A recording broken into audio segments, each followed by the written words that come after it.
Bonjour, je m'appelle Evelyne Joss, je suis psychologue, psychotraumatologue chargée de cours à l'Université de Metz et j'accueille aujourd'hui sur la chaîne YouTube Resiliency dédiée à la psychologie, Catherine Roumanoff. Bonjour Catherine. Bonjour Evelyne. Catherine est psychothérapeute, praticienne en hypnose et elle va nous parler aujourd'hui des régressions dans les vies antérieures dans ses aspects thérapeutiques. Ça risque d'être passionnant. Alors, Catherine, peut-être que toutes les personnes qui nous écoutent ne sont pas averties par rapport à ces régressions. Peux-tu nous dire un petit mot euh, de ces régressions dans les vies antérieures, de, Absolument. de l'âme, de la survivance de l'âme, avant que nous entrions dans le vif du sujet, ce qui nous intéresse, je pense, tous, Mm. hein, c'est le déroulement de ces séances et les effets thérapeutiques.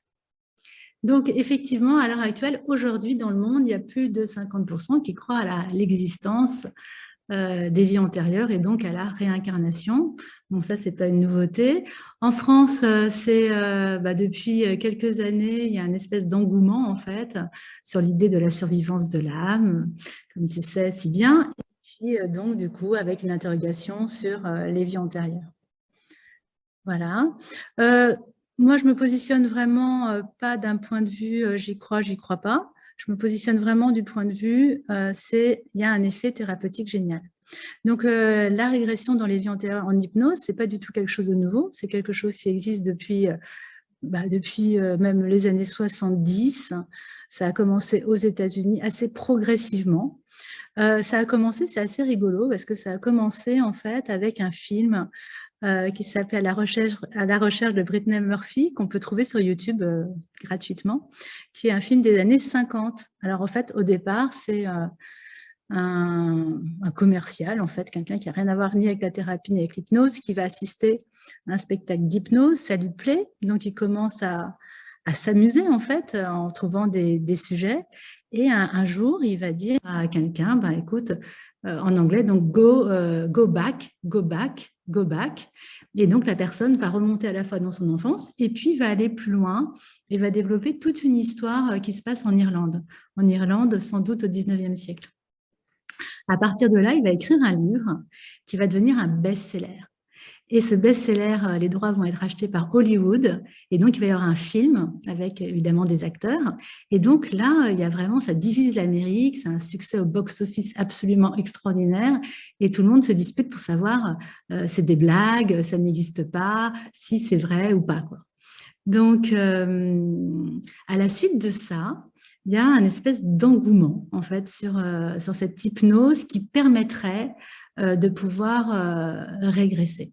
Mais bon, moi, ma façon de faire, ma façon de procéder et même ma philosophie là-dessus vient de Edith Fioré, qui était une psychologue américaine, qui est toujours une psychologue américaine, puisqu'elle est toujours là, et qui, un jour, en pratiquant l'hypnose, puisqu'elle s'était formée à l'hypnose, puisqu'évidemment, elle trouvait ça très efficace, donc comme tous les psychologues qui se forment à l'hypnose, après, c'est difficile de revenir en arrière, et donc elle accompagnait une de ses clientes extrêmement déprimée, et cette dame qu'elle accompagnait complètement déprimée en hypnose, elle lui dit, bah, c'était une femme qui n'arrivait pas à sortir de chez elle. C'est-à-dire qu'en fait, elle était assez bourgeoise, elle était mariée à quelqu'un d'assez riche, et puis elle avait deux enfants en bas âge, et son mari voulait l'emmener à l'opéra, au théâtre le soir, et elle avait cette impossibilité physique de sortir de sa maison, elle ne pouvait pas quitter ses enfants.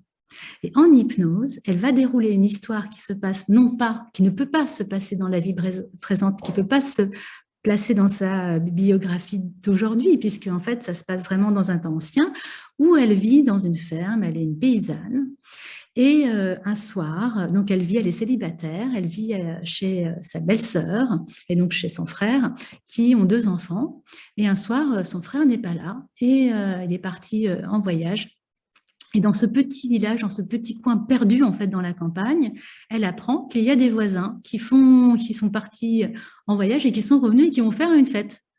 Une fête, c'est-à-dire que les 12 personnes du village vont se réunir pour manger du saucisson.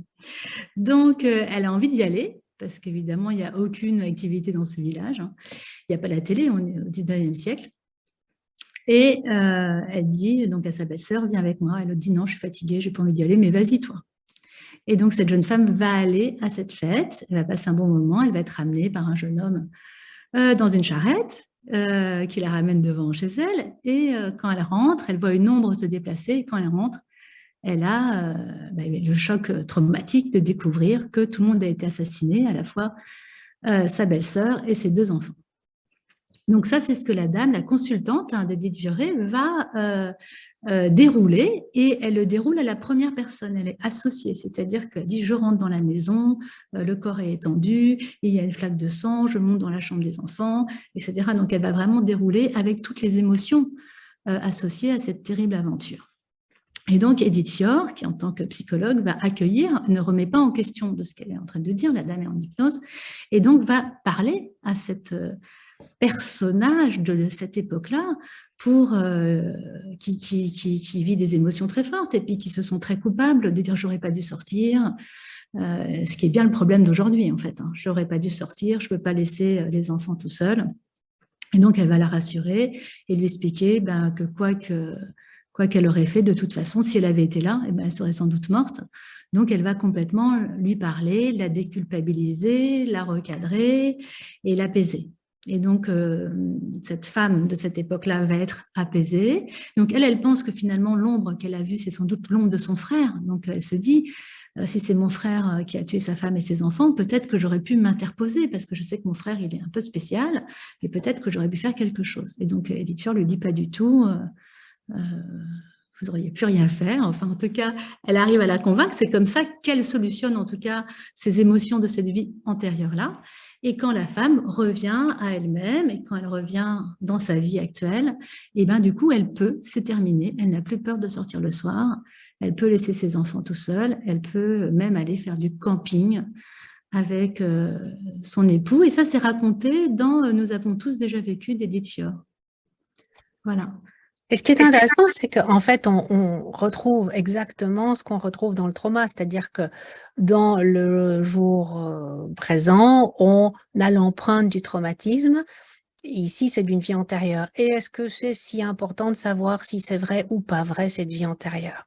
Pour les personnes qui n'y croient pas, qu'est-ce qu'on peut leur dire? Parce que moi, j'aime bien la façon dont tu présentes les choses par rapport à ces vies antérieures, en disant que ça peut être aussi, voilà, pour ceux qui veulent mettre ça sur le compte de l'inconscient, que ça peut être une mise en scène dans un autre temps, et finalement, c'est peut-être moins, enfin, on est peut-être moins collé à l'histoire. Absolument.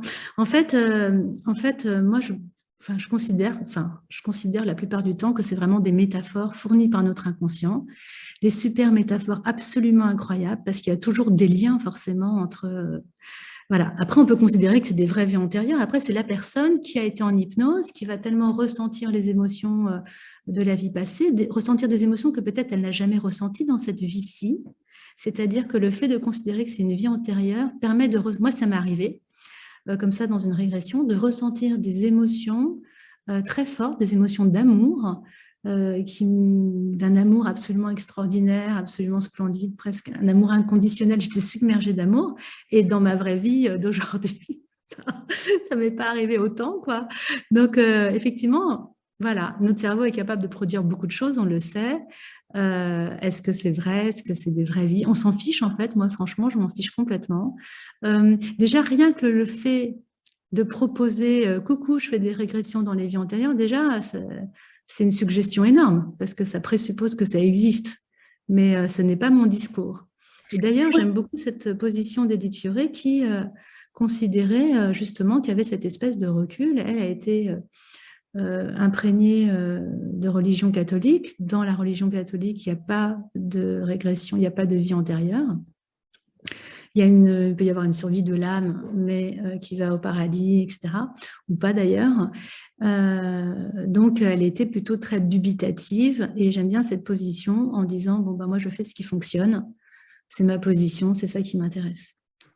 Oui, et bon, l'idée n'est pas non plus, quand je dis ça, d'invalider le fait que ça n'existerait pas. Je crois qu'effectivement, tout est possible et ce que moi je dis par rapport au travail que je fais de communication avec les défunts après la mort, c'est le doute, le scepticisme, c'est bien, c'est sain, mais ça ne doit pas nous empêcher d'aller vers une thérapie qui est Exactement. effectivement tout à fait opérante et est très efficace. Donc, en fait, au début, évidemment, de la séance, c'est dans un cadre thérapeutique que ça se passe. C'est-à-dire, les gens ne viennent pas comme chez le coiffeur en disant « je voudrais une vie antérieure, vous faites-moi une permanente ». Ce n'est pas du tout comme ça. Donc, c'est vraiment dans un cadre thérapeutique. Il y a un objectif. La personne a un objectif de résolution d'un problème qui peut lui paraître immense dans sa vie. Ça peut être une croyance limitante. Des schémas répétitifs, par exemple, de tomber toujours sur le même genre de personnes, dans des relations très négatives ou toxiques, et qu'est-ce qui s'est passé, quoi. Donc, en fait, on va demander, donc il y a tout un protocole, si tu veux, donc il y a une mise en hypnose. Moi, j'aime beaucoup installer les signaux idéomoteurs, puisque j'ai toujours l'impression, évidemment, d'avoir des signes indépendamment du conscient, d'avoir un autre niveau de communication.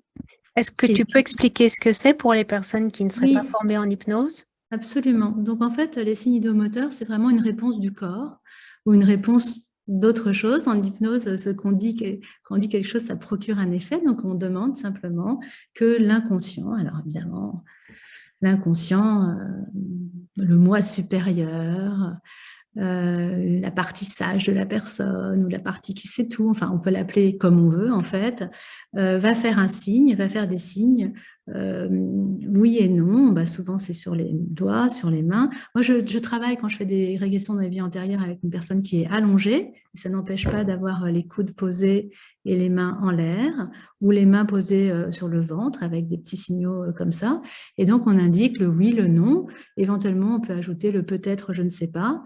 Et donc, on va s'adresser à cet inconscient comme si, alors je dis bien comme si, parce que je ne considère pas non plus que l'inconscient est une personne ou un double ou je ne sais quoi. Effectivement, je l'utilise comme un nom nominal, mais voilà. C'est un raccourci, en fait, pour parler à un autre niveau de conscience. Et alors, comment toi, en es-tu venu à pratiquer cette thérapie? Quels ont été tes premiers succès, tes premières découvertes? Est-ce que tu as aussi, après toi, mis ta petite touche personnelle? Alors, de toute façon, c'est très facile à faire. C'est-à-dire qu'une fois que la personne est en hypnose, eh ben, il suffit juste de faire une métaphore de régression. Donc, il y en a 12 000 qui existent, hein. Il y a plein de façons d'induire ces régressions. Donc, c'est très facile à faire. Donc, déjà, il n'y a pas d'obstacle à faire ça. C'est-à-dire qu'on s'imagine, oh là là, les vies antérieures, qu'est-ce que ça veut dire, mais comment on fait pour y aller? Et en fait, c'est hyper facile. Donc, on peut faire des régressions, comment dire, chronologiques. On peut faire visualiser un calendrier qui part dans l'autre sens. On peut aller dans un couloir avec différentes portes qui nous attirent ou qui nous repoussent. On peut imaginer qu'on est au-dessus de la Terre, qu'on voit la Terre tourner, puis on est attiré par une zone géographique. On peut tout simplement faire un pont somatique, c'est-à-dire, voilà, j'ai tel symptôme, j'ai telle douleur, va à la première fois où ça s'est produit. Donc, il y a une mise en œuvre qui est en fait très facile. Moi, je considère qu'on est tous, comment dire, au jour d'aujourd'hui, dans le moment présent. On dit toujours qu'il faut être dans le moment présent, mais on est tous emplis de notre passé. On est tous emprisonnés finalement par notre passé. Et donc, faire ces régressions dans la vie antérieure permet de dézoomer en fait quelque part, parce que en fait quand on est dans des schémas limitatifs, il n'y a qu'une seule vie qui existe, hein, c'est ici, c'est-à-dire que je ne suis pas là pour aller soigner les vies antérieures, je suis là pour m'occuper de la personne qui vit en thérapie, il n'y a que cette vie-là qui existe, mais de temps en temps ça peut être beaucoup plus facile pour la personne de résoudre ça vraiment à un autre niveau, c'est-à-dire et d'ailleurs ça coupe vachement le mental, parce qu'on n'est pas là. Si on est plongé dans l'histoire, on n'est pas là à dire oui, c'est la faute de ma mère, de mon père, de machin. On va sortir de tous les schémas psycho qu'on a travaillé pour vraiment faire un espèce de zoom arrière, beaucoup plus global sur le parcours de notre âme, sur ce qu'on recherche véritablement, et ça va être très efficace. As-tu encore envie de dire du déroulement, vraiment au niveau de la technique? Oui, bien sûr. Donc, en fait, bon, on fixe notre objectif. Si on croit aux vies antérieures, on peut imaginer qu'on n'a pas eu qu'une, qu'on peut peut-être en avoir eu 200, 300, 400. Donc, il va falloir bien viser la vie antérieure. Donc, il faut que notre objectif il soit hyper clair. Ensuite, on peut changer, quand on arrive dans une vie antérieure, on arrive dans une scène. C'est d'ailleurs assez étonnant de réfléchir ça par rapport à notre propre vie. Si dans une vie future, je retourne dans la peau de Catherine Roumanoff, à quel moment de la vie je vais arriver? Est-ce que ça sera la petite enfance? Est-ce que ça sera maintenant? Est-ce que ça sera au moment de la mort? Est-ce que ce sera... Voilà. Donc, on va arriver par une scène. La scène d'entrée peut être la scène traumatique ou pas du tout. C'est-à-dire que ça peut être une scène un peu neutre, dans lequel il se passe quand même quelque chose, mais on ne comprend pas où est le problème. Donc, la première chose qu'on va faire, c'est se promener dans la vie antérieure. C'est-à-dire qu'on arrive dans une scène, on va interroger ce qui se passe, qui sont les gens autour, est-ce qu'il y a des gens importants, quels sont tes sentiments, qu'est-ce que tu fais, est-ce que tu es préoccupé. On essaie d'avoir un petit peu la teneur psychologique et émotionnelle de la scène, et concrète même. À quel endroit tu es, etc. Est-ce qu'il fait jour, est-ce qu'il fait nuit, enfin bref, quels sont tes sentiments. Et puis, une fois qu'on a pris un peu la température, hop, on va changer d'espace, de temps, pour aller en avant ou pour aller en arrière, pour visiter quand même quelques endroits de cette vie antérieure pour essayer de savoir qu'est-ce qui se passe. De temps en temps, on déroule une vie antérieure et on se dit, bah voilà, c'est tranquille, il n'y a pas de problème. Pourquoi l'inconscient me conduit là? Qu'est-ce qu'il y a à comprendre? Donc, du coup, on peut demander. Ça me rappelle une fois, là, je faisais une régression pour une dame et finalement, bah voilà, elle balayait sa vie. Bon, elle n'a pas une vie très rigolote, mais je ne voyais pas de moments plus critiques que d'autres. Donc finalement, je me suis adressée directement au moi supérieur en disant, voilà, moi supérieur, on a visité tel et tel endroit de la vie. Est-ce qu'il y a une scène peut-être qui est plus importante ou qui correspond à ce qu'on recherche aujourd'hui? Est-ce que tu peux... Du coup, là, le signal idiométeur fait oui. Donc, est-ce que tu peux nous conduire? Et pof, on arrive du coup dans cette scène problématique. Voilà. Donc après, quand on est au cœur du sujet, au cœur du moment un peu chaud, il y a plein de façons de procéder. Ce qui est très pratique, c'est que justement, dans une vie antérieure, tout le monde est mort, on n'aura pas de compte à rendre à qui que ce soit. Et on peut faire des résolutions très diverses et très différentes. Il y a une grande liberté. Donc, ça donne une grande liberté d'action dans cette vie antérieure, puisque, voilà. Et donc, on peut faire beaucoup de choses. Par exemple, on peut revenir avant. Par exemple, peut-être que la personne se trouve dans cette situation-là parce qu'elle a fait un choix qui n'était pas le bon choix pour elle. Donc, on peut revenir en arrière et faire un autre choix. Ça c'est une façon d'éviter le problème, en fait, en quelque sorte. Mais de temps en temps, ça peut très bien fonctionner.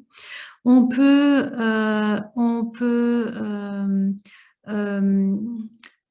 mettre de la force, la personne n'a pas réagi au moment de l'action, au moment où elle aurait voulu le faire. Donc, par exemple, dans la dame, je parlais tout à l'heure, donc elle était mariée depuis un certain temps avec son mari, et puis un soir, elle lui dit non, et lui, il va la forcer à avoir un acte sexuel, il lui attrape le poignet, et donc, à ce moment-là, on peut lui faire revivre cette scène, c'est-à-dire de toute façon, elle est associée, donc on peut lui prendre le poignet, et elle va réussir à se dégager.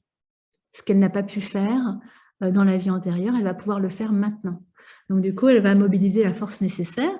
Et donc, quand la personne est allongée, on peut lui faire revivre des choses assez fortes.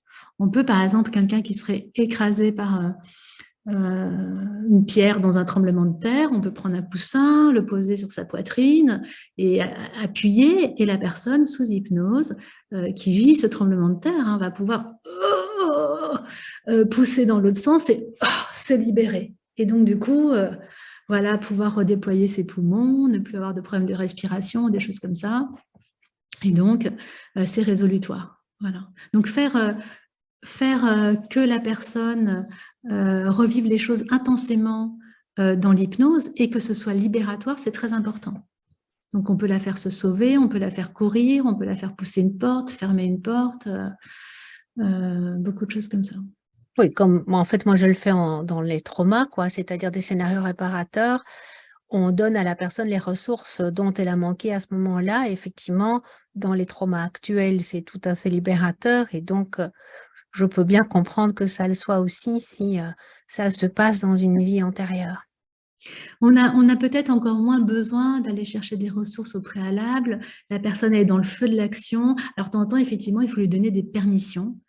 Et voilà. Donc, on a un problème. On peut le résoudre une fois, on peut le résoudre de plein de fois différentes. Par exemple, là, je recevais une femme qui se plaint qu'elle ne rencontre que des hommes tordus, qu'il n'y a que des hommes tordus qui existent. Et effectivement, si on se met à écouter tous les hommes tordus qu'elle a pu rencontrer dans cette vie-ci, effectivement, elle a rencontré des hommes tordus. Donc, elle les a bien sélectionnés, elle les a bien choisis.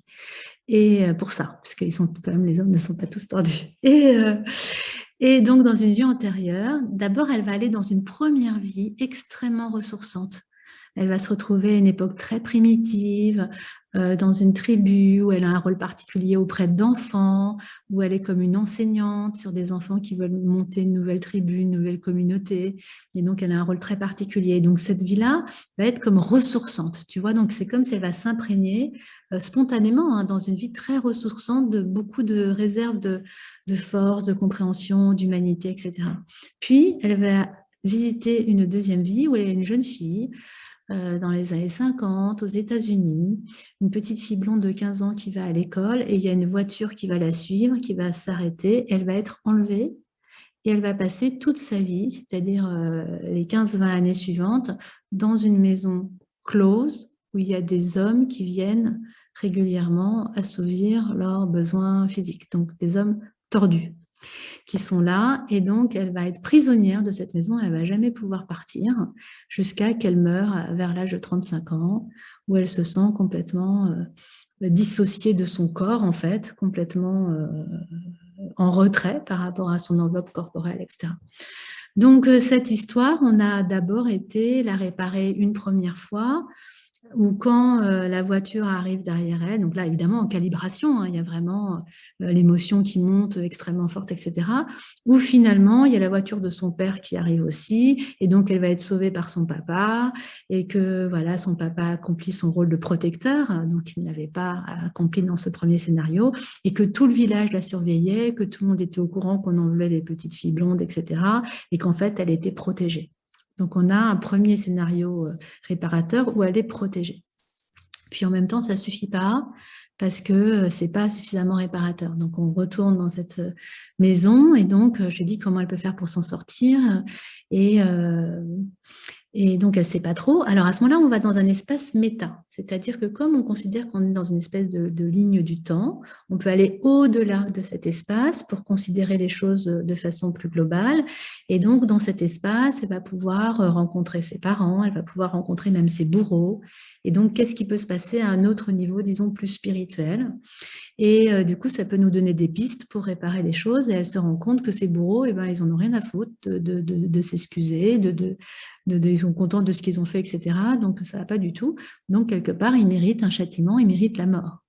Et donc, je dis, voilà, ça serait peut-être intéressant de te débrouiller pour les zigouiller, en fait. Et donc, elle dit, mais est-ce que je peux ? Est-ce que c'est pas interdit ? Est-ce que je vais pas être aussi méchant qu'ils sont méchants, etc. Donc, elle a besoin d'une autorisation, finalement, pour exprimer son ressentiment, pour exprimer sa haine, et qui est bien naturelle à ce moment-là. Et donc, du coup, on retourne dans la maison close. Elle arrive à se procurer un fusil par un des hommes. Et donc, alors qu'elle est allongée sur la table de soins, elle va armer un fusil et elle va... et moi, du coup, je lui tiens le bras, enfin, pour faire le fusil. Et elle va faire pom, pom, pom, pom, pom. Et elle les dégomme tous. C'est important de ce que tu dis et les gens sont parfois un petit peu choqués. En fait, il faut faire la différence entre l'agressivité et l'agression juste et légitime. Elle est en légitime défense. Alors les gens me disent, mais quand je parle des traumas, est-ce qu'on peut faire ça avec tout le monde? Alors, avec les traumas, non, parce qu'il y a des personnes qui, effectivement, si elles le vivent en hypnose, peuvent se sentir plus fortes pour le faire dans la réalité. J'ai été confrontée à un cas comme celui-là où je n'aurais jamais demandé au monsieur de zigouiller le meurtrier de sa femme parce que bon, il avait les ressources et les outils pour effectivement aller tuer cet homme-là. Par contre, dans une vie antérieure, il n'y a pas de risque. Je veux dire, ça, c'est ce que tu disais tout à l'heure, ça donne une immense liberté parce que, voilà, elle a peut-être besoin d'une permission parce qu'on a des difficultés souvent à manifester son agressivité, même si elle est juste et légitime. Donc, tu la soutiens là-dedans. Et en même temps, comme tu dis, c'est cette liberté énorme que de toute façon, ça ne va pas voilà, changer la vie d'autres personnes, ça ne va pas, elle va pas aller en prison pour ça, etc. Donc, Non. c'est Moi, je me très... suis... Parce qu'au début, quand j'organisais comme ça des petits meurtres dans mon cabinet, je trouvais ça un peu inquiétant. Donc, c'est un commissaire de police qui m'a rassurée en me disant tout ce qui est de l'ordre de la pensée, tant que ce n'est pas de l'action, ce n'est pas du tout préjudiciable. Donc, on peut imaginer toutes sortes de choses et je pense que c'est important de savoir qu'on ressent facilement de la haine qui n'est qu'un amour contrarié, en fait, hein. Et de la violence, on a tout ça à l'intérieur de nous, il faut simplement le savoir et puis quelque part, l'accepter comme quelque chose d'assez naturel, en fait, hein. Mais heureusement qu'on a ça, hein, cette agressivité, cette haine, c'est aussi pour lutter contre le danger. Quand on est sous stress, on peut fuir ou attaquer, ou alors bon, on se fiche, mais dans l'idée d'attaquer, il faut avoir de l'agressivité. Donc si on a un gros ours devant soi, on fuit, mais si on ne peut pas fuir, bah, il faut combattre. Mais si on n'a pas de colère, si on n'a pas d'agressivité, on va pas combattre. Donc on va juste être tout à fait figé dans la peur. Donc cette agressivité, elle est en fait très saine. Donc là, quelque part, en faisant ça, elle s'est réaxée dans son corps, en fait. Et puis, donc, après, on a inventé une vie où elle s'enfuit, où finalement, voilà, il lui arrive d'autres aventures, où elle devient avocate, où elle va défendre les enfants qui sont placés, les enfants qui sont orphelins, les enfants, voilà. Donc, elle va faire toute une vie réparatrice entière, en fait, hein. Ah, ça, j'aime beaucoup cet aspect-là aussi. C'est aussi ça que j'essaye de dire par rapport au trauma, c'est que c'est bien de, bon, si on parle le langage de l'EMDR, on va dire qu'on désensibilise le trauma, mais je trouve que ce qui est bien aussi, c'est de reconstruire quelque chose après. Hein, si on parle d'un enfant qui a été abusé, ben, il n'a pas eu sa vie d'enfant, donc c'est bien d'enlever les traumas liés aux abus et au viol, mais c'est aussi bien de construire une vie d'enfant où l'enfant va pouvoir jouer, avoir voilà, les activités qu'un enfant a. Donc c'est très chouette aussi d'inventer cette vie dans le passé. C'est vraiment la cliente qui l'invente, hein. Moi, je fais que accompagner. Et puis voilà, dans cet espace méta aussi, elle a retrouvé son père, ils se sont serrés dans les bras et voilà, ce père protecteur, voilà, qui a pu être protecteur la deuxième fois. Et qu'est-ce que ça a donné comme résultat Eh bien, thérapeutique? écoute, super bien. Alors, la première chose qu'elle m'a dit, c'était assez rigolo, parce que comme dans la première vie, elle était au sein d'enfants, elle me dit, écoute, j'ai été me promener, puis je me suis assise dans un parc, et là, il y a tout un car scolaire qui arrivait. Et d'habitude, je me serais levée et je serais partie, parce que je ne supporte pas les enfants, leur bruit, leur jacassement, etc. Et là, je suis restée, je les ai observés avec beaucoup de... avec beaucoup d'intérêt. Elle dit, voilà, qu'elle a trouvé du calme, de la tranquillité, et que, comment dire, le fait qu'elle se soit, tu vois, réaxée dans son corps à ce moment-là, puisqu'elle était complètement dissociée au départ, c'est comme si elle flottait autour de son corps, et là, qu'elle s'est vraiment mise dedans pour agir. Du coup, elle est beaucoup plus ferme dans ce qu'elle veut, dans ce qu'elle veut pas, de ce qui est oui, de ce qui est non, qu'il y a moins de place au flottement, tu vois, dans sa vie. Voilà. Alors après, sur les hommes, je ne sais pas exactement ce qui a pu se passer ou pas, mais je pense qu'elle est un peu plus armée, c'est le cas de le dire. Oui. Voilà.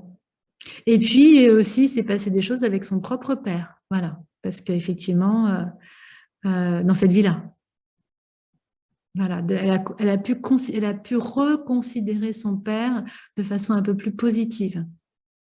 De Donc, voir que... sa relation était aussi, dans la relation d'aujourd'hui avec le père, était impactée par cette Ouais. vie-là. Voilà, on peut le dire, on peut le penser comme ça, ou ce travail thérapeutique, métaphorique, a fait de l'effet dans la relation avec son père aujourd'hui. Oui, en tout cas, même si c'est une reconstruction cognitive, peu importe, mais en tout Voilà, cas, ça a eu exactement. des effets à différents niveaux, ce qui est... Oui, c'est ça. Donc, c'est ça qui est assez chouette. Euh, et puis, quand la personne revient, tu vois, d'une vie antérieure, elle peut être un peu bouleversée de ce qu'elle a vécu.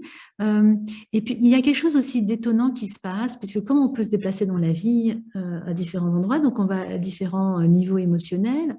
Et ce qui est très étonnant quand on pratique la régression dans la vie antérieure, c'est qu'on peut avoir un sentiment extrêmement fort d'une émotion. Et donc, on fait bouger la personne, et donc en 3 secondes, elle change d'endroit, et l'émotion a entièrement disparu. Alors que dans la vie quotidienne ou ordinaire, on a une émotion qui monte comme une émotion de colère, elle va bien durer 20 minutes. C'est difficile d'en sortir, c'est difficile de changer d'état intérieur. Tandis que là, on change d'état intérieur en quelques secondes. Et ça a un côté très, très spectaculaire. Et donc, du coup, on ne vit plus les émotions pareilles. C'est-à-dire qu'on n'entre plus dans les émotions pareilles, qu'on a fait ça, qu'on a vécu ça, parce que là, on s'est rendu compte que les émotions, on peut en changer, mais vraiment en 2 secondes. Et donc, ça fait vachement réfléchir. Tu te dis, mais d'habitude, moi, quand je suis déprimée, ça dure 3 semaines. Quand je suis en colère, ça dure 45 minutes. Quand je suis contrariée, ça dure tant de temps. Et là, c'est vraiment, tu le vis dans ton corps. C'est-à-dire que tout ton corps, il procure une émotion particulière. 3 secondes plus tard, tout ton corps procure une autre émotion. Donc, notre corps est une machine à fabriquer des ressentis. Et ça peut, toc, toc, toc, toc, changer comme ça. C'est très, très spectaculaire et ça te fait prendre du recul sur ta propre vie émotionnelle. Ça fait prendre du recul aussi vis-à-vis de la mort, parce qu'évidemment, dans les vies antérieures, on va visiter la mort, parce que on veut savoir, enfin moi je veux savoir à chaque fois, dans quel état d'esprit meurt la personne. Est-ce qu'elle a des regrets? Est-ce qu'elle a des désirs inassouvis? Est-ce qu'il y a des croyances qui se sont figées? Il y a des gens qui ont fixé finalement leurs problèmes. C'est pas tant la vie qu'ils ont eue, c'est la pensée qu'ils ont eue au moment de mourir. Par exemple, une femme qui aujourd'hui redoute d'avoir des enfants. D'un côté, elle voudrait être mère, mais d'un autre côté, elle recule le moment de s'y mettre, etc. Elle sent que c'est assez émotionnel et d'ailleurs, son conjoint ne comprend pas comment ça passe d'un état à un autre et puis que non, finalement, elle dit que oui, mais que non. Et finalement, en régression d'une vie antérieure, elle se retrouve aux États-Unis, mère de, je sais pas, 16 ou 17 enfants, de plusieurs pères différents, et que finalement le dernier s'est barré aussi. Elle se retrouve submergée par une grande quantité d'enfants, donc ils s'élèvent plus ou moins les uns les autres. Il y a une espèce de précarité financière. Elle tombe malade et elle meurt et elle se dit plus jamais d'enfants. Et c'est la résolution prise au moment de la mort qui s'inscrit profondément comme une empreinte beaucoup plus forte que toutes les autres histoires qu'on peut se raconter dans la vie. C'est comme s'il y avait à ce moment-là quelque chose qui s'imprimait profondément et qu'on va déloger, en fait. Voilà. Ah oui, c'est vraiment passionnant. Hein. Mm-hmm. Tu as encore une ou deux histoires que tu as envie de nous oui, raconter? bien sûr. Quoi d'autre? Je ne sais pas. Oui, alors après, bon, il y a toutes sortes de demandes. Hein. Les gens viennent. Alors, bon, moi j'aime bien. Enfin, on peut proposer quand on ne sait plus quoi faire avec quelqu'un. Par exemple, quelqu'un qui a exploré, qui a un problème et qui a exploré beaucoup de. Je pense à quelqu'un pour maigrir, par exemple, qui a exploré, qui a fait de l'hypnose pour maigrir, qui a fait etc. etc. Et puis, on sent qu'il y a quelque chose qui se passe peut-être dans ce désir d'avoir un corps gros, ou que c'est comme ça, ou que c'est pas autrement, etc. Et qui se retrouve, je ne sais pas où, au 15e siècle. Alors, parce qu'en fait, bon, la personne a des impressions dans un harem. Donc, l'idée, c'est de manger tout le temps. Il faut manger tout le temps pour être le plus gros possible. Parce qu'en fait, le propriétaire du harem, il montre sa richesse par le nombre de femmes et par le nombre de kilos. Parce qu'effectivement, de toute façon, dans les pays pauvres, les gens n'ont pas grand-chose à manger. Donc, quand tu es riche, à l'époque, tu n'as pas de grosse voiture, tu n'as pas de Porsche, par contre, tu as un harem avec des grosses femmes. Et donc, du coup, c'est ça qui est super chic. Et donc, du coup, elle est dans ce harem et elle doit manger, même quand elle a plus faim, elle doit encore manger, elle est forcée à manger comme on gave une noix, en fait. Et donc, voilà, il y a quelque chose qui est resté bloqué de cette époque et il faut aller libérer cette femme qui est dans ce harem pour qu'elle puisse gérer elle-même son corps, qu'elle puisse gérer elle-même son attrait sexuel. Qui donc les femmes très grosses sont des femmes désirables, hein, parce que plus ça rebondit et plus c'est moelleux. Voilà, comme quoi les modes changent et la perversité des hommes est toujours là. Voilà. À ce moment-là, c'est toi qui induis cette proposition de régression. Donc, quand tu sens que le travail est bloqué, Ouais. est-ce qu'il y a d'autres situations où toi, tu les proposes? Et puis, j'imagine aussi que les gens viennent avec cette demande. Et qu'est-ce Alors, qu'ils il y a des gens entendent qui de viennent ça? avec cette demande. Donc là, par contre, il faut faire quand même très attention parce qu'il y a beaucoup de gens qui ont des idées très précises hein, sur les choses. Il ne faut pas se laisser embarquer sur des histoires un peu tendancieuses. Je me souviens de quelqu'un, un banquier, qui venait de découvrir le Reiki et qui voulait aller dans une vie antérieure pour aller chercher de la force et du pouvoir ou de la puissance, ramener une espèce de connaissance de la puissance. Donc là, moi, je dis, ben non, ça ne me paraît pas correspondre à un travail thérapeutique quelconque, donc je refuse. Donc voilà, je pense qu'il faut vraiment se sentir en confiance avec la personne avant de se lancer dans ce genre d'aventure. Il faut qu'il y ait une alliance thérapeutique. De toute façon, dans ce genre d'hypnose, il faut une alliance thérapeutique puisqu'il va y avoir une mise en hypnose où c'est évidemment le thérapeute qui va parler pour cette mise en hypnose. Et puis après, il va y avoir un atterrissage donc dans une scène de la vie antérieure. Et là, ce sont les questions du thérapeute qui vont faire émerger les réponses. La personne peut être dans quelque chose de confus, peut-être voir des lumières, ne pas trop savoir. Et donc, du coup, c'est la question du thérapeute qui va faire émerger des réponses. Et il faut que la personne ne filtre pas, ne trie pas les informations, puisse dire, même si elle ne comprend pas les images, je vois ceci, je vois cela, et qu'elle ne commence pas elle-même à interpréter les choses en disant c'est pas possible ou je ne sais quoi. Et c'est en déroulant l'histoire que ça va devenir de plus en plus fluide. Mais il faut bien une alliance qui soit suffisamment forte pour que la personne ne filtre pas et raconte ce qui se passe. Voilà, donc après, il y a des personnes qui sont plus ou moins associées et dissociées, donc ça veut dire qu'elles peuvent regarder la scène plus comme un spectateur et ne rien ressentir. Donc finalement, on ne sait pas trop ce qui se passe. Donc là, il faut l'encourager à s'associer à la scène. Et puis d'autres fois, on n'entend que des cris parce qu'il se passe quelque chose comme une flagellation en public ou je ne sais pas, et la personne se met à crier. Et donc là, au contraire, il faut la dissocier pour qu'elle puisse nous raconter ce qui se passe. Voilà. Ça veut dire aussi que dans ce que j'entends, et ça me plaît évidemment, c'est que tu ne fais pas du one shot, c'est-à-dire les gens ne viennent pas chez toi pour une seule séance en disant voilà, j'ai tel problème, hein, j'ai un problème de vaginisme ou j'ai un problème de migraine et je veux aller dans une vie intérieure voir ce qui se passe. Tu ne fais pas ça.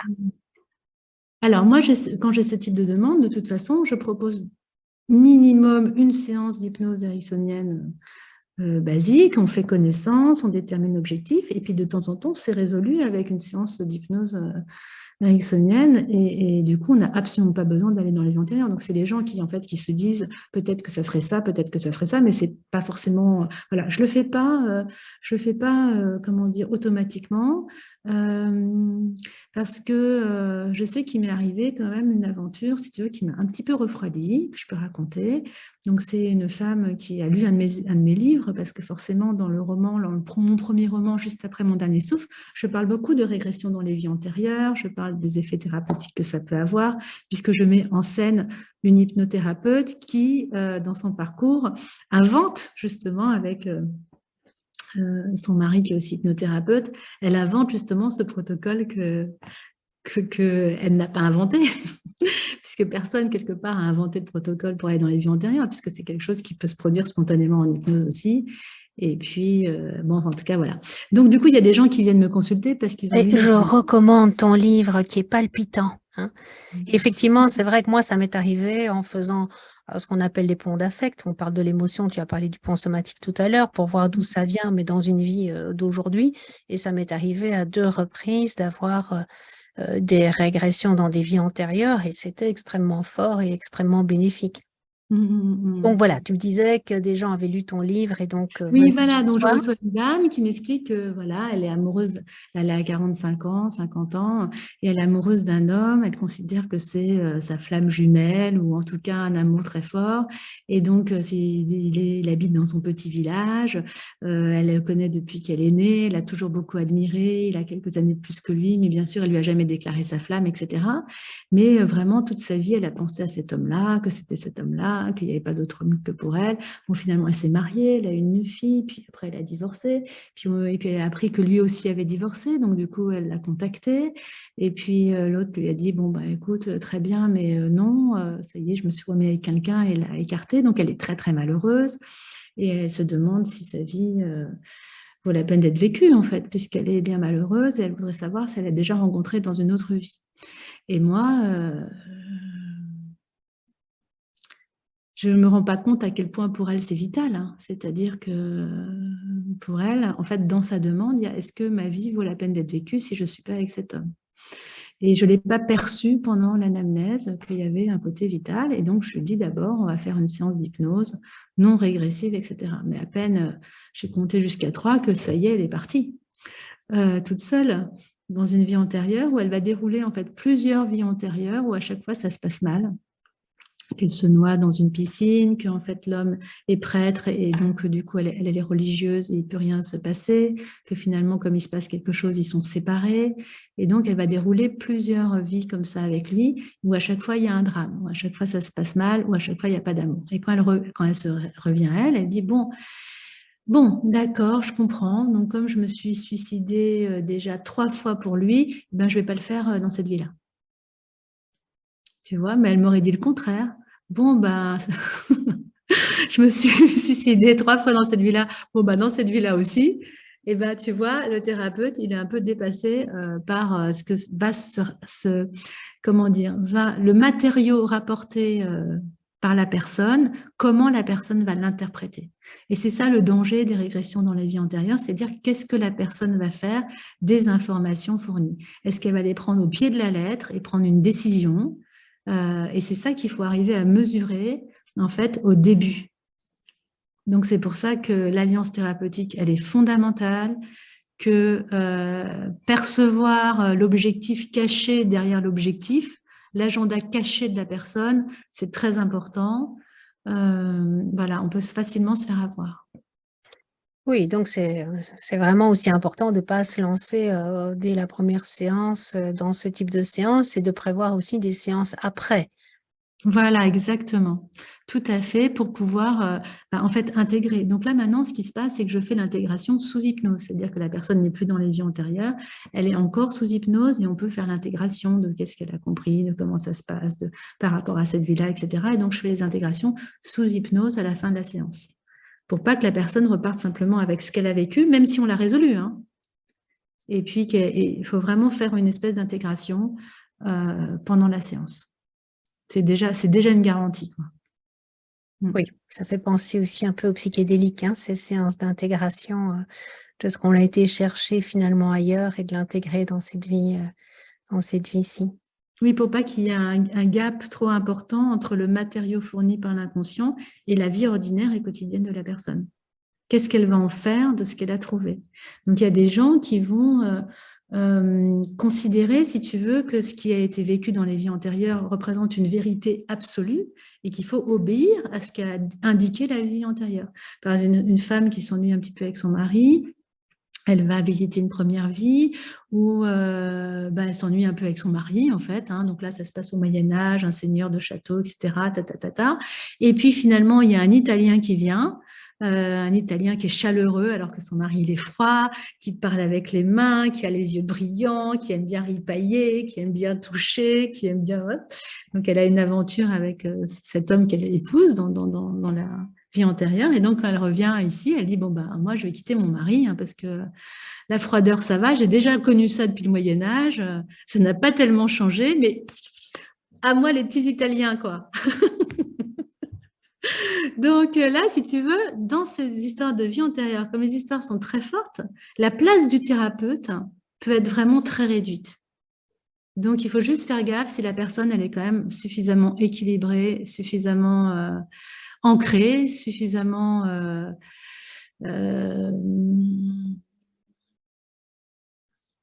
si elle a suffisamment une vie satisfaisante, en fait, parce que sinon, ça peut vite, moi, je pense que ça peut quand même riper pas mal, voilà. Toi, tu conseilles ce type de séance quand tu vois, comme tu l'as dit tout à l'heure, que c'est un peu bloqué le processus. Est-ce qu'il y a d'autres Les schémas situations? répétitifs, c'est très utile, vraiment, quand la personne a l'impression de vivre toujours la même chose. Donc ça c'est très... Et puis après, ça peut être pour n'importe quoi, en fait. On peut, on peut résoudre énormément de difficultés, énormément de blocages dans les vies antérieures. Il n'y a pas forcément, si tu veux, on peut en faire beaucoup, en fait. Voilà. À partir du moment où on a affaire à quelqu'un qui a suffisamment les pieds sur terre, qui est suffisamment équilibré et qui ne va pas prendre au pied de la lettre ramasser le matériau psychique pour s'en habiller et puis décider que c'est comme ça que ça se passe, qui va pouvoir vraiment l'intégrer plus en douceur.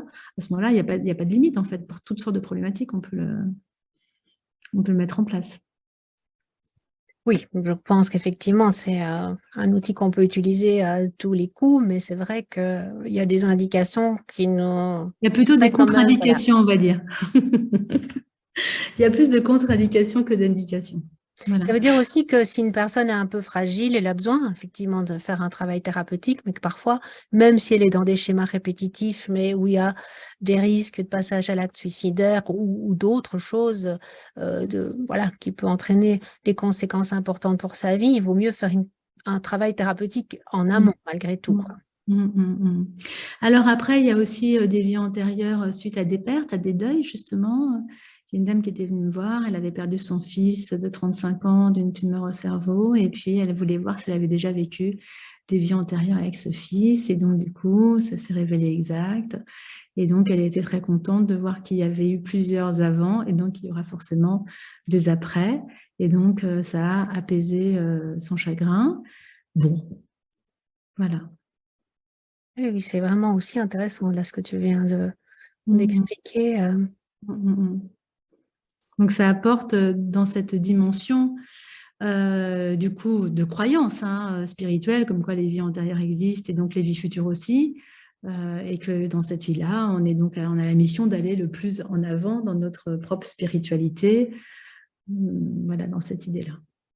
Et justement, par rapport aux missions de vie, puisque certaines personnes disent qu'entre deux vies, on Absolument. a un moment où on doit décider en fait dans quoi on va revenir et pour expérimenter quoi, que c'est pas un hasard si on revient dans telle ou telle vie. Qu'est-ce que tu en penses? Alors du Qu'est-ce que coup, tu en dis? donc effectivement, c'est une très bonne question puisqu'on considère qu'on a eu plusieurs vies antérieures. Donc qu'est-ce qu'on fait entre deux vies? Est-ce que c'est un continuum sans cesse? Ou est-ce qu'il y a des phases d'autres choses? Donc on détermine un petit peu. Donc en fait, dans toutes ces idées-là, il y a au moment de la mort, il y a tout l'apport des EMI. Donc on peut aller dans la lumière. Donc c'est quoi nos dernières pensées quand on quitte notre corps? Qu'est-ce qu'on fait une fois qu'on est mort? Est-ce qu'on reste un petit peu dans cette énergie terrestre? Est-ce qu'on monte? Est-ce qu'on est réparé? Donc, il y a pas mal d'hypnothérapeutes, de psychiatres comme Brian Weiss aux États-Unis qui s'est beaucoup intéressé à l'intervie, c'est-à-dire ce qui se passe entre deux vies. Et donc, il a développé des protocoles et qui a mis énormément de gens en hypnose, peut-être jusqu'à 30 000 personnes qui notent exactement tout ce qui se passe. Donc, il fait revenir à une vie antérieure, il fait mourir la personne et il la suit dans son évolution pour arriver. Donc, il a déterminé une espèce d'architecture de l'au-delà, en fait, de ce qui peut se passer entre deux vies. Donc, ça, c'est sa recherche. Bon, alors maintenant, moi, j'ai étudié quand même sa recherche et j'ai vu qu'il posait des questions au choix illusoire, c'est-à-dire est-ce que tu fais ceci ou est-ce que tu fais cela, et que la personne était quand même plus ou moins guidée dans l'architecture que lui avait déjà en tête. Et puis, c'est une manière de vérifier que son truc marche. Donc, bon, je mets quand même un gros bémol à ce qu'il a fait, mais je trouve que ce qu'il a développé est intéressant. Donc, on peut en hypnose reprendre cette architecture soi-disant de l'au-delà, parce qu'il y a, quand l'âme va sortir du corps, effectivement, la rencontre d'un guide spirituel, d'autres êtres de lumière, et puis il va y avoir un moment de réparation peut-être de ce corps, de cette âme, de ces blessures. Et puis après, il va y avoir la salle du conseil, donc il se réunit, où la personne va vivre dans toutes les interactions humaines qu'elle a eues, tous les sentiments qu'ont eu les autres personnes aussi à son approche. Il y a une espèce de bilan de vie qui est fait, mais il n'y a pas vraiment de jugement, mais où on le rappelle sa mission de vie, que peut-être il est passé complètement à côté. Et puis après, il y a cet espace où on peut retrouver les autres âmes, les familles d'âmes. Donc évidemment, nous, en visualisation, quand la personne en hypnose dit « Ah bah, je les retrouve tous dans une taverne, on boit de la bière », ou alors c'est un club de tricot. Donc après, les métaphores, ou plutôt les sous-modalités, changent en fonction de la personnalité de la personne qui est là. Et puis, on peut aussi comprendre que ceux qui ont été nos bourreaux faisaient partie de notre famille d'âmes. Et que ce sont des rôles qu'on s'est attribués avant de venir, avant cette incarnation, pour justement se faire vivre des choses qu'on doit dépasser. Et donc là, ça recadre beaucoup pour des gens qui ont été harcelés, qui ont été trahis, qui ont été, etc. C'était en fait une espèce de leçon ou de mission qu'ils avaient où ils devaient arriver à accepter des choses, s'apaiser, dépasser, enfin voilà, ou retrouver des conciliations.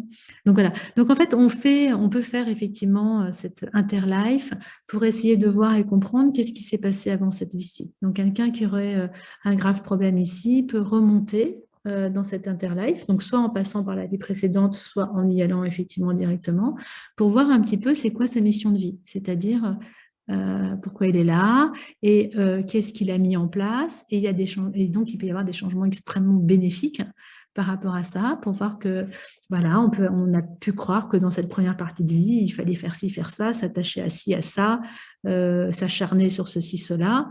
Pof, on a cette illumination qui nous permet d'avoir vraiment un grand recul sur notre vie. Et comme un nouveau choix qui se fait, est-ce que je veux continuer comme ça ?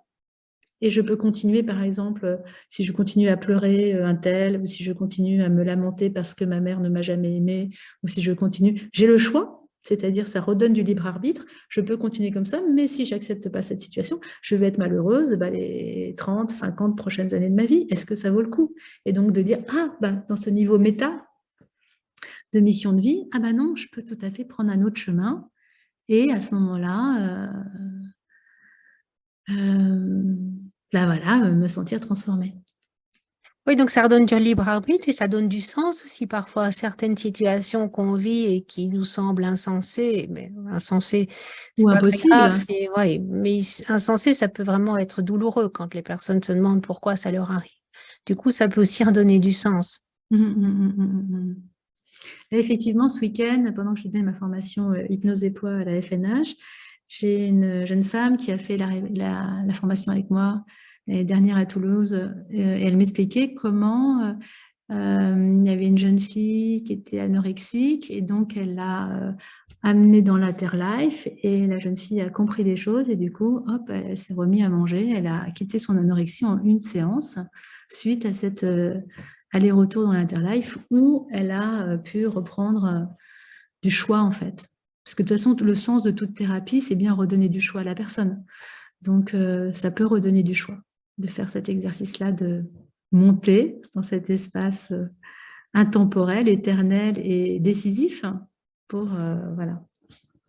Et donc, ça permet effectivement de souligner que tu donnes des formations sur les problèmes de poids, enfin d'amaigrissement à l'Association française de nouvelle hypnose, dont le président est Olivier Perrault, et que tu donnes aussi dans ce même institut des formations justement sur ces régressions dans les vies antérieures. Donc, ce sont des formations qui sont destinées uniquement aux personnes formées en hypnose, quel que soit l'institut dans lequel ils ont été formés, elles peuvent accéder à tes formations et que ces formations à la FNH se donnent sur plusieurs villes, Bruxelles, Toulouse, Paris, Marseille. Donc, on peut aussi te retrouver. Bien sûr, on va mettre toutes les coordonnées que tu souhaites et bien sûr de tes formations.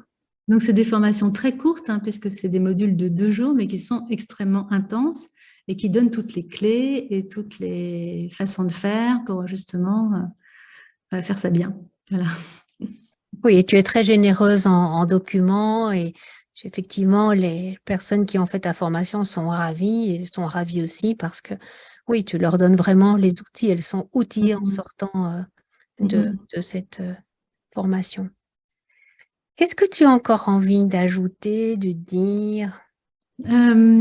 Après, on peut aller dans les vies futures. Voilà, donc c'est pas quelque chose du coup qu'on a le temps de faire en formation parce que effectivement, on peut penser que si on va visiter une vie future, donc en fait, on est le fruit de notre passé, donc mais la vie future est donc le fruit de notre présent, et ça peut nous encourager justement à prendre des décisions, à arrêter de procrastiner, à se rendre compte que si on résout pas nos problèmes dans cette vie-là, on va s'en choper une autre. Et ça peut nous encourager en visitant justement ces vies futures qui ne sont futures que parce qu'elles sont liées à celles-ci et que si on change notre présent, on peut avoir d'autres vies futures.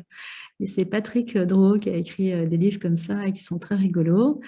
Voilà. Moi, je pense simplement qu'il faut faire super attention à ne pas figer les choses dans ce genre de discours, ne pas figer une seule façon de résoudre les choses dans les vies antérieures. Il y a des gens qui considèrent qu'on peut les visiter, mais qu'il ne faut rien toucher. Donc moi, c'est pas du tout comme si ça allait changer la courbe de l'univers ou je ne sais quoi, si on pouvait voilà, retravailler des scènes du passé. Donc moi, c'est pas du tout ça. J'ai l'impression qu'on peut les solutionner entièrement et complètement de plein de façons différentes. Donc là, dans ma formation, je donne toute la liste de comment on peut évidemment solutionner. Il ne faut pas figer les choses non plus. Il y a des gens qui considèrent, Patrick Drouot par exemple, il avait l'impression que pour aller dans une vie antérieure, il fallait prendre un tunnel temporel, parce que sans doute quand lui il l'avait vécu, c'était comme ça.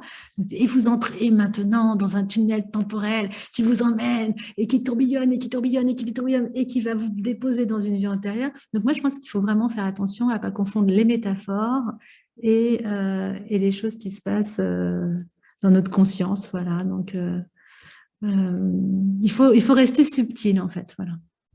Oui, et c'est la différence, je veux dire, entre quelque chose qui est tout à fait ouvert et quelque chose qui est sectaire. Quand on est effectivement à dire il faut absolument faire comme ça, là tu rigidifies aussi les croyances. C'est-à-dire que si c'est comme ça, c'est parce que voilà, la vie, elle existe effectivement et qu'il faut passer par ce tunnel temporel. Et toi, je pense effectivement que tu as une subtilité du thérapeute et donc tu es beaucoup plus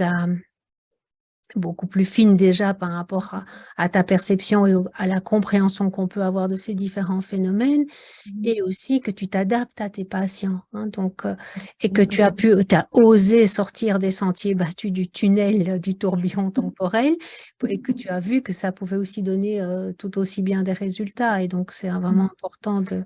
Et je rajoute qu'en fait, c'est quand même ce genre d'hypnose régressive est quand même très développé dans le monde, sauf en France. C'est-à-dire qu'en Angleterre, il y a vraiment beaucoup de gens qui le pratiquent. Il y a Lorraine Flaherty qui a écrit un magnifique livre, je ne sais plus chez quel éditeur, mais qui raconte justement comment elle fait. On peut la voir faire des démonstrations sur YouTube. Et c'est très intéressant. Donc, bon, elle, bien sûr, elle est dans une optique où elle y croit fermement et c'est sa posture. Aux États-Unis, il y a plein de gens qui le font. En Inde, ça se développe énormément, puisque là, en plus, on est dans une culture où avoir une vie antérieure, c'est vraiment pas un problème, on en a plusieurs. Et ce qui est assez drôle, c'est que chez les Indiens, si on va dans un dîner à Calcutta, ils vont dire oui, moi j'étais voir un hypnothérapeute et d'abord j'étais une pierre rouge parce que d'abord c'est un minéral, ensuite c'est un végétal, ensuite c'est un animal et ensuite c'est un être humain. Donc en fonction de la culture, on va aussi traverser différentes étapes, ce qui pose question aussi. Voilà. Ça m'est arrivé une fois de quelqu'un qui était un tigre, qui était dans la peau d'un animal. Mais bon, ça peut être de nouveau la métaphore de la puissance, de la colère et d'autres choses encore. Donc, voilà. Donc, dans d'autres pays, c'est très courant. Dans d'autres pays, ce type de thérapie est extrêmement courant et nous, on est hyper frileux. Et donc, du coup, quand on veut chercher un thérapeute formé dans les vies antérieures, on va tomber sur des gens, sur des écoles assez bizarres en France et justement assez sectaires. Donc, en tant que client, c'est pas évident de trouver des gens qui ont eu une bonne formation et qui vont pas nous emmener je ne sais pas où. C'est pour ça qu'on va donner tes coordonnées. Voilà, absolument. Tu peux nous raconter, peut-être pour terminer, quelqu'un qui a été dans une vie future et les effets que ça a eu sur sa vie actuelle? Oui, alors c'était quelqu'un qui avait du mal à se mettre à écrire son mémoire pour une thèse. Donc, il y avait une grosse procrastination. Donc, même si j'avais fait une première séance en le mettant à la croisée des chemins, puis en lui faisant explorer sa vie quand il ne faisait pas, enfin pour résoudre ce problème de procrastination, je n'étais pas arrivée à grand-chose. Mais du coup, il a été dans sa vie future et il a vu qu'il était toujours en train d'étudier dans une bibliothèque et que c'était très pénible, laborieux, machin. Et il a eu vraiment l'impression que s'il faisait pas ça maintenant, il allait vraiment... Enfin, c'est comme s'il avait ressenti le poids de la chose pas accomplie, pas faite, non seulement dans cette vie-là, mais le poids de la vie future, de que rien ne peut se passer de positif parce qu'il est dans son truc. Et le fait de voir qu'il allait se traîner ce problème plus loin, voilà, ça l'a complètement transformé. Et donc, il a pu rapidement en finir, commencer, avancer et en finir avec son mémoire. C'était très drôle. Voilà. Le mot de la fin? Eh ben, le mot de la fin, moi je voudrais citer Jung qui nous dit « Nous nous rencontrons maintes et maintes fois sous 1000 déguisements sur le chemin de la vie. » Merci Catherine. Merci Evelyne. À bientôt. À bientôt, dans cette vie-là j'espère. Mais oui, j'espère aussi. Et à bientôt encore sur cette chaîne Résilience Psy pour d'autres vidéos.